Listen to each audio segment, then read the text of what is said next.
MTHL प्रकल्पाचं काम 99% पूर्ण झालं असून या पुलाचं लोकार्पण 12 जानेवारीला करण्याचा प्रयत्न आहे।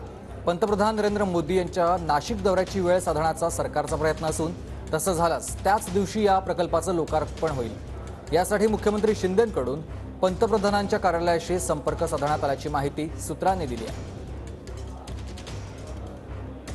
महत्वाकांक्षी मुंबई ट्रान्स हार्बर लिंक म्हणजे MTHL अटल सेतूचं काम 99% पूर्ण झालेलं आहे। मी सध्या अटल सेतूच्या अगदी मुखावर उभा आहे। या ठिकाणची सगळी दृश्य आपण पाहू शकता की पूल पूर्णपणे तयार झालेला आहे आणि आता या पुलाच्या उद्घाटनासाठी पंतप्रधान नरेंद्र मोदी यांची वेळ मिळवण्याचा जो प्रयत्न आहे तो राज्य सरकारकडून केला जातोय।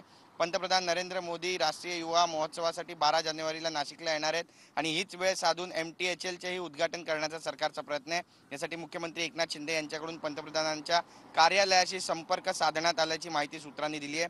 22 किलोमीटरच्या या महामार्गावर 500 रुपयांपर्यंत टोल लागण्याची शक्यता आहे। हा टोल कमी करावा अशी मागणी गेल्या अनेक दिवसांपासून सुरू आहे आणि याचाही मुख्यमंत्री विचार करतील असं बोललं जात आहे।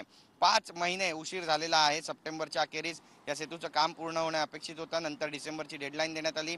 25 डिसेंबरला अटल बिहारी वाजपेयी यांच्या जयंतीनिमित्त या पुलाचं उद्घाटन होणार होतं। हा पूल मुंबईकरांच्या सेवेत येणार होता, मात्र ते होऊ शकलं नाही आणि आता 99% काम पूर्ण होऊन पंतप्रधान नरेंद्र मोदी यांच्या वेळेची प्रतीक्षा या पुलाला आहे। त्यामुळे पंतप्रधान नरेंद्र मोदी जेव्हा नाशिकला येतील त्याच वेळी या पुलाच्या उद्घाटनासाठी ते मुंबईतही दाखल होणार आहेत का हे पाहणं तितकंच महत्त्वाचं ठरणार आहे।